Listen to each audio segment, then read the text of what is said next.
So you want to also make sure that you stay in contact with your field. This is huge because it just provides you a network, especially if you're not going to a 4-year. If you are still going to a 4-year, oftentimes a 4-year will provide you that, but they are giving you a student perspective. So you're still not going to be that professional. You're going to still be under the student tag. So sometimes, even if you are still going to a 4-year, I would recommend you joining a professional organization. I have it linked here, a couple options.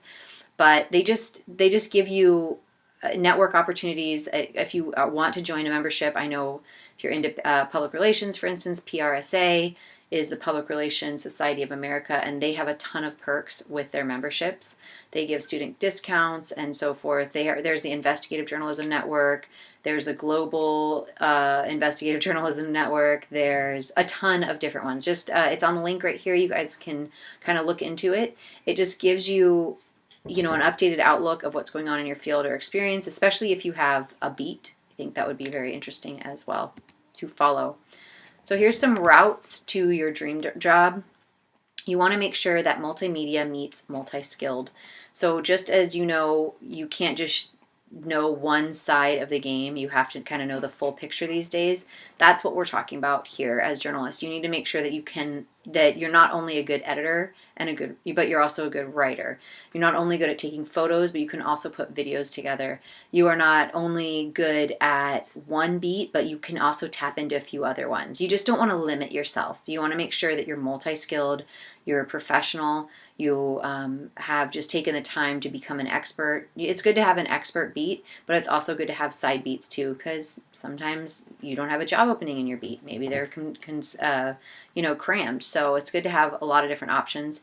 I would suggest considering shorthand. I have a shorthand that I developed just through interviewing. It's not your typical shorthand. It's something that works for me, that I know it's a set of symbols that helps me to read my notes faster when I interview.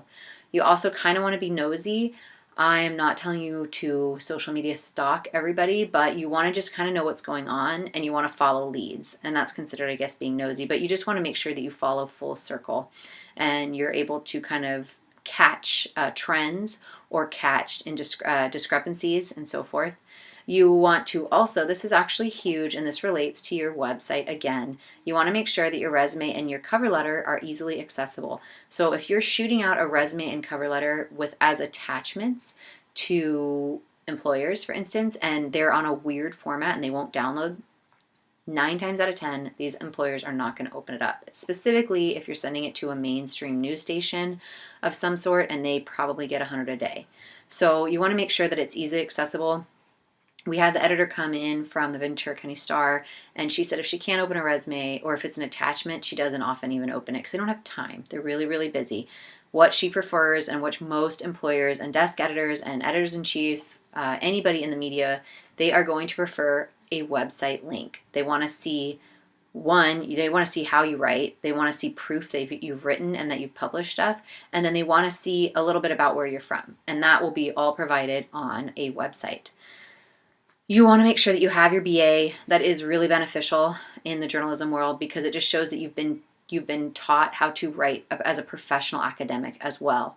And that just gives you a lot of pull in the world. If you have your MA, that's even better because most of the journalists that have op-eds or that have, like the New York Times op-ed writers, they will have a master's degree or even a PhD with some sort of extremely prestigious background, professional background in whatever beat they are. So if they're a finance expert, then they've done this, this, and this. They also have their MA or even PhD.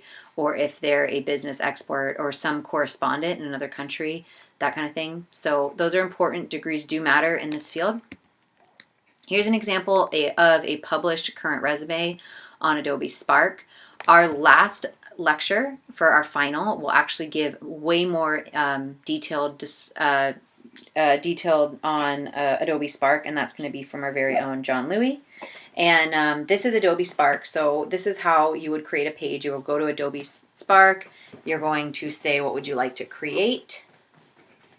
You're going to select a website and create your page. This is a very elementary version of just a straight up page, my name, my bio, a picture of the beach in the background. I don't even have a headshot on this. This took me roughly 5 minutes. So that's not what I'm expecting for your final. I would like something a little bit more detailed. But this is just how easy you can do it and make it look like, hey, this is just one page. It just looks like a pretty resume in a sense. But here down below, I have linked my website.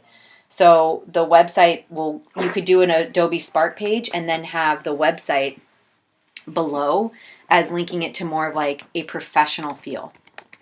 So those are just options on how to kind of set yourself up. It doesn't take long to become professional. It doesn't take long to become published. You can just go with Medium for right now and then start to seek out, like create a portfolio on a byline and kind of start from there. You can also put your published pieces from the Moore Park Reporter. That is huge. We always need writers. And, just start from there. Get creative. Make sure you follow the beats that you are interested in, that you like, that you do know about, and you have an expertise in.